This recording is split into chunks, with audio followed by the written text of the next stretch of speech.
Louisiana Governor Bobby Jindal was the last presidential candidate to be heard at the Des Moines Register's candidate Soapbox in Iowa. He used his time to speak about a number of issues, including immigration and border security. That was also a topic he would later talk about one-on-one with those in the crowd, as you can see here in a tweet from the governor. His remarks from the Soapbox are 20 minutes. Thank you all very, very much, and thank you so much for having me. Tell you what I think this election is all about. It is all about saving the American dream and the idea of America. Look, every time President Obama speaks, it's all about redistribution. It's all about government spending. It's all about government dependence. I don't know about you, but that is not the American dream that our parents taught us. I want to briefly tell you my parents' story and then tell you what we have got to do to fight and save the American dream. You know, my parents, they have lived the American dream. My dad is one of 9 children. First and the only one in the family to get past the 5th grade. Grew up in a house without electricity, without running water. Now, I know because we heard those stories every single day growing up. Here is the amazing thing. Over almost 45 years ago, the first time my parents got on a plane, they came halfway across the world to Baton Rouge, Louisiana. Now, they had never visited. They didn't know anybody who had been here and gone back and could tell them what it was like. And yet they left their families, their friends. My mom was pregnant with me. I tried to explain to my kids, you couldn't Google back then. There was no online. They were coming to an idea as much as they were coming to a place. They were coming to the idea of freedom and opportunity. They were coming to the American dream. Now, when they got here, my mom went to school at LSU. My dad, that's right. Go Tigers. My dad, now he didn't come here to be dependent on the government. He came here to get a job. Got his first job calling through the Yellow Pages. 6 months later, I was born. I was what you would politely call a pre-existing condition when I was born. Now, there was no Obamacare. There was no government contracts or forms. I love what my dad did next. He went to the doctor, shook his hand, and promised to send him a check every month until he paid that bill in full. And that's exactly what he did.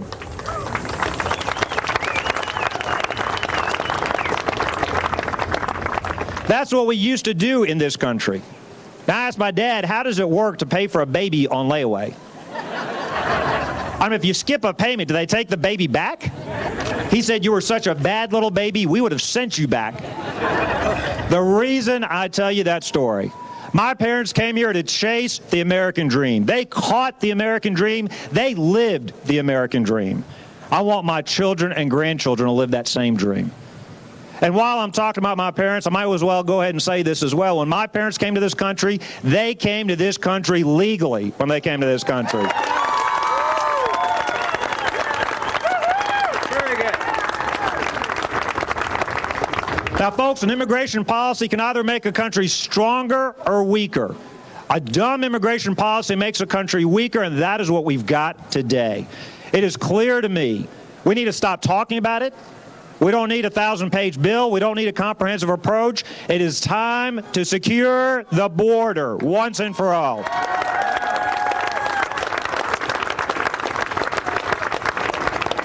Now, look, we could get it done in 6 months if we were serious.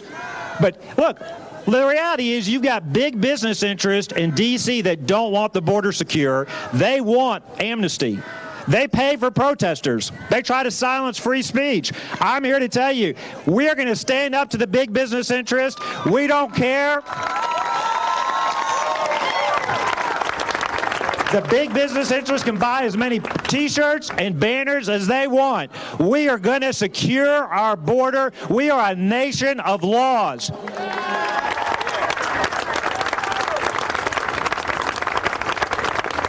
The Republican Party is not the party of big government. We should not become the party of big business either. And let me tell you this. It is time to put an end to sanctuary cities. It's fine. The Congress wants to defund them. Let's do more.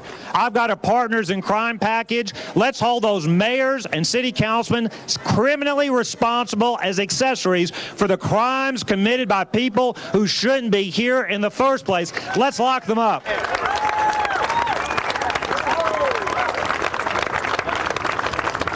Look, the left, they don't want us to be a melting pot. Here's the ridiculous thing. They think that it's politically incorrect to say if you want to come here, you should want to be an American. I'm here to tell you that folks that want to come here, if you want to come to our country, come legally. Learn English.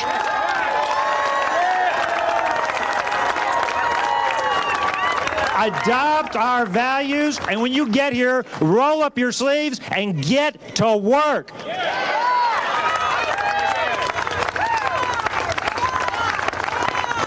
I don't know about you, but I am tired of the hyphenated Americans. We are not African Americans. We're not Asian Americans. We're not rich Americans. We're not poor Americans. We're all Americans, and it's time to stand up to this nonsense. The divider-in-chief does not want us. He wants us to continue. The left says it is politically incorrect. I think it is foolish. If you want to come to this country, you should want to be an American. If you don't want to be an American, don't come here. Nobody is forcing them to come here in the first place. Let's be clear. Let's be clear. Immigration without assimilation.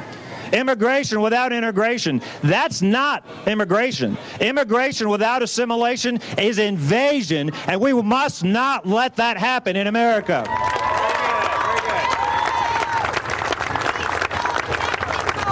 You want to see the contrast? See what is happening in Europe. Second, third generation immigrants that don't consider themselves parts of those countries. We must not let that happen in America. And by the way, we shouldn't give anybody freedoms to come here and use those freedoms to undermine the freedoms for other people. It is time for America to have a smart immigration policy. It's time for us to say, if you want to come here, be an American, learn the language, adopt our values, and get to work.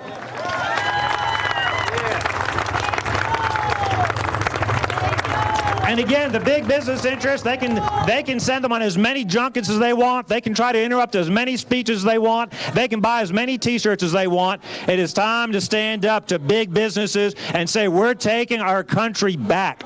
That gets me to my next point. As Republicans, as conservatives, we've got to do something different. It is time for us to embrace our own principles. Now, what do I mean by that? You heard Jeb Bush say that we've got to be willing to lose the primary in order to win the general election. Well, folks, I disagree with that. Let me translate that for you. That is the establishment telling us to hide our beliefs, telling us to try to get the left and the media to like us again. I'm here to tell you that never works. If we do that again, we will lose again, and we will deserve to lose again.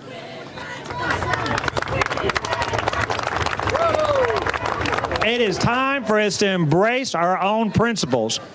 You know, when did the conservatives decide to give up fighting for our beliefs?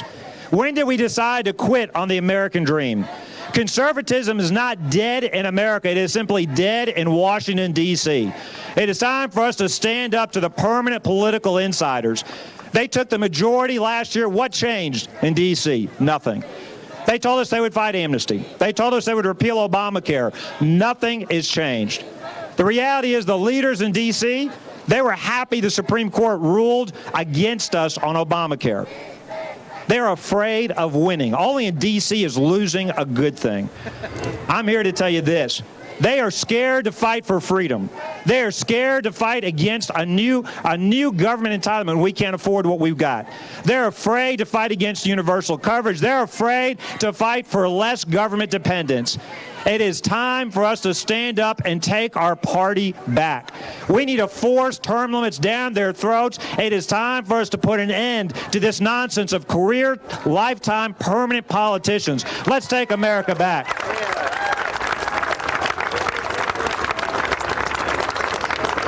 Think how great, think how different our country would be if they had to live under the same rules they applied to the rest of us. It is time for us to get part-time, term-limited legislators, and let's pay them for every day they stay out of D.C. rather than every day they go to D.C. We need to shrink our government. Now, folks, I want to say something that is politically incorrect. The idea of America is slipping away. The idea of America is slipping away right in front of us. What do I mean by that? What I mean by that is that many Americans are tempted to take America for granted. My parents would never take America for granted. Every day they give thanks they were blessed to be born in the greatest country in the history of the world. But look at what we're seeing. Hillary Clinton, Barack Obama, they're trying to turn the American dream into the European nightmare. Give Bernie Sanders credit. At least he's honest enough to call himself a socialist. These other two aren't any better. They just won't admit it. But the idea of America is slipping away from us. $18 trillion of debt. Planned Parenthood using our taxpayer dollars to tear apart babies and sell their organs across this country. Our government creating an entitlement program when we can't afford the ones we've got today. Our president who's made war on trans fats and a truce on Iran, the greatest sponsor of terrorism in the world. Our president, who's so politically correct, he can't even say the words radical Islamic terrorism. How is he going to beat our enemies if he can't even define our enemies? Our president who won't stand with Israel. Our president who time and time again grows government. He's got the EPA regulating the water in our backyard. We've got now a bigger, more expansive, more expensive, more intrusive federal government than ever before. The idea of America is slipping away. And that is why it is time for us to stand up and take it back.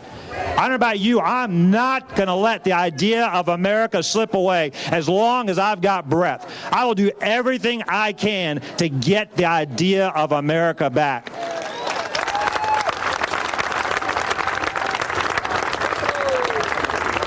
The idea of America has generated more wealth than any other civilization in the history of the world. It has done more for freedom than any other civilization in the history of the world. It has done more to fight for the defenseless than any other civilization in the history of the world.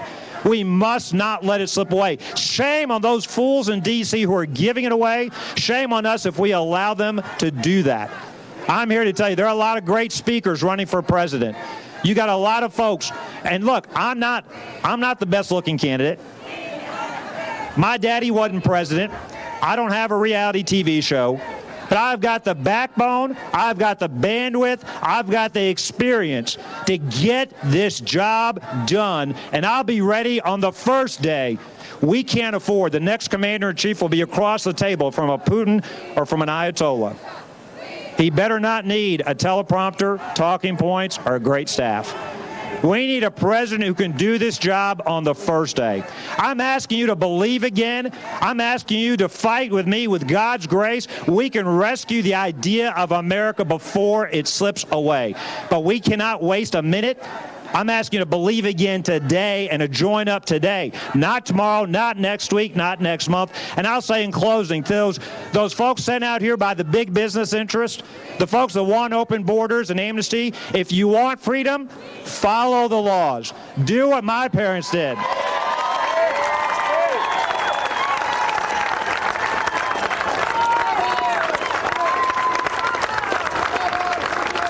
We are the greatest country in the history of the world. But look, they can be excused. We've got a president who doesn't follow the law. The Supreme Court that doesn't follow the Constitution. We've got Hillary Clinton that thinks the laws don't apply to her. So no wonder they think the laws don't apply to them. If you want freedom, if you love America, follow the laws, learn English, adopt our values, and get to work. God bless y'all, and thank you all very much.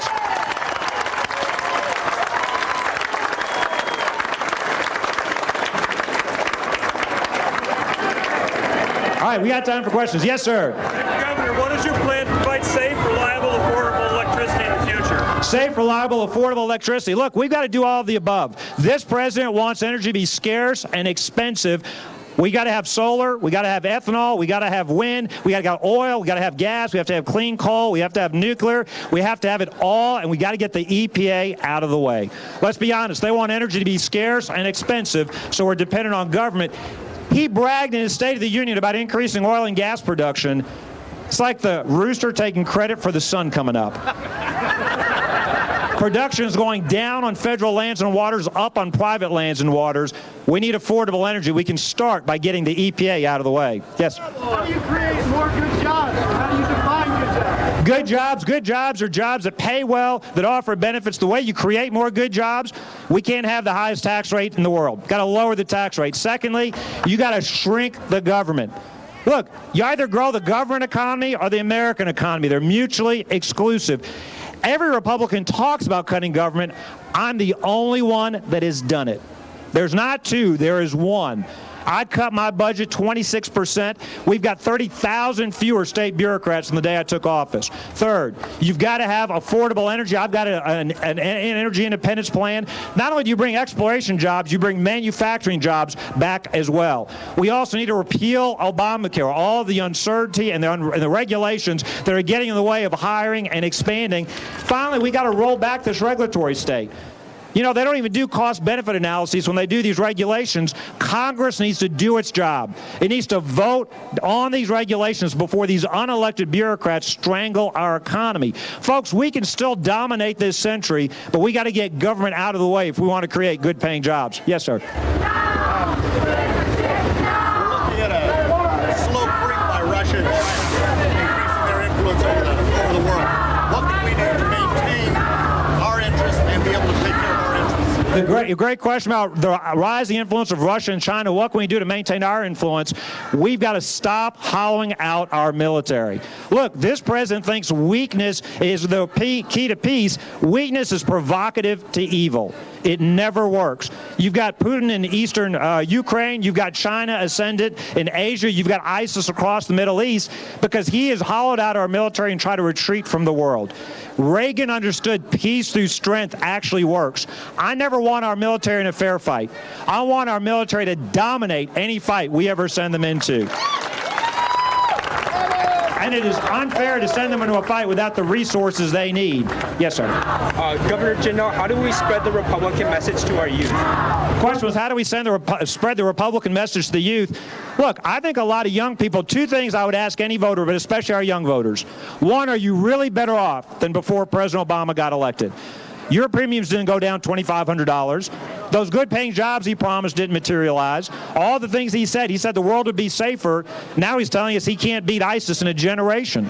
It'll be a generational conflict. So the first question to ask is, are you really better off? And then secondly, I would say, who is smarter? Who knows better how to run your life? You or the government? The left thinks you're not smart enough to buy your own insurance. They don't think you're smart enough to have First Amendment religious liberty rights. They don't think you're smart enough to have Second Amendment gun rights.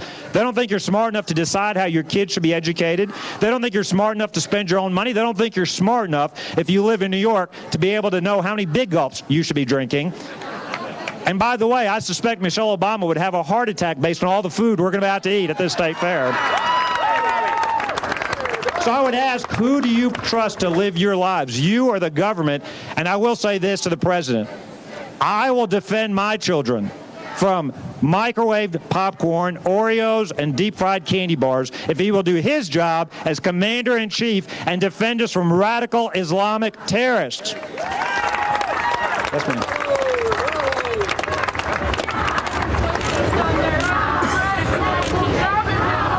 I think I heard the question. Look, I'm not for discrimination against anybody, but I also don't think the government should be intruding on the matters. Like right now, what I worry about is you've got an all-out assault against Christian business owners. I think there are Christian florists. I think there are Christian musicians and caterers that are being forced to choose between following their conscience and being able to operate their business. The real discrimination we see today are against individuals that want to continue to believe in marriage being between a man and a woman. As a Christian, I don't think a court can redefine the definition of marriage. marriage. I think I signed an executive order in Louisiana saying we won't discriminate against business owners or individuals who have a traditional view of marriage. Now the ACLU is suing us. I think that's hypocritical. They were for religious freedom before they were against it. So look, I think we're all created equal in God's eyes. I'm not for discrimination. I think the discrimination that's happening today is against Christian business owners and individuals that want to follow their conscience. Yes, sir. Yes.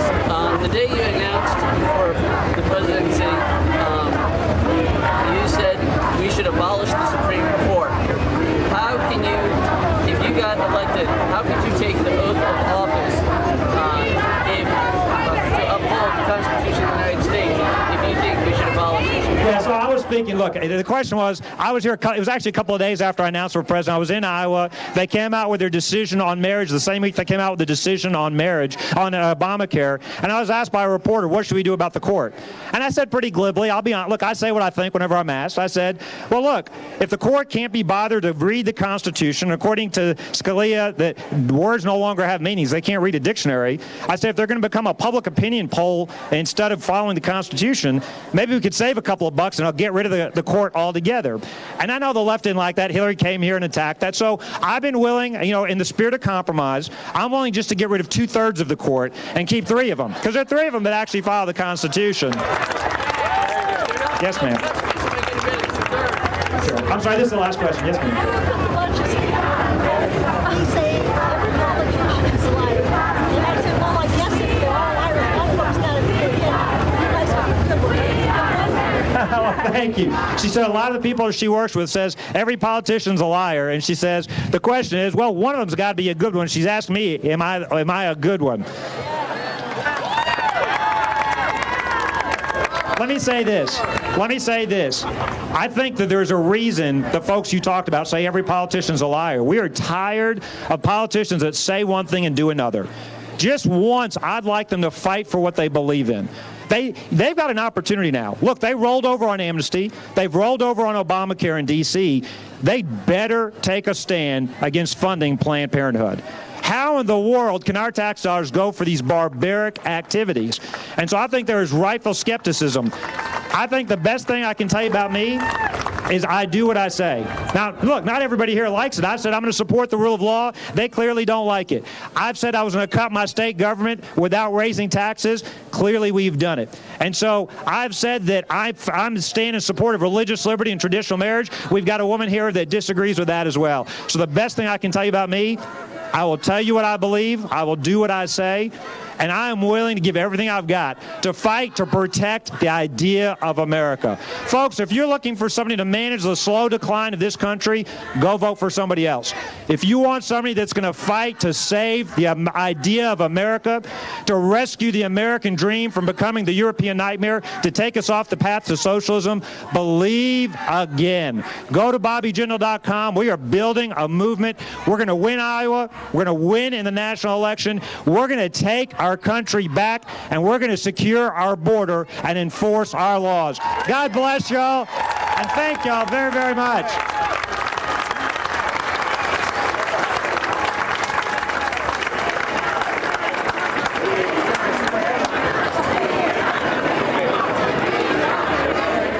I'm the leading state sponsor of terrorism.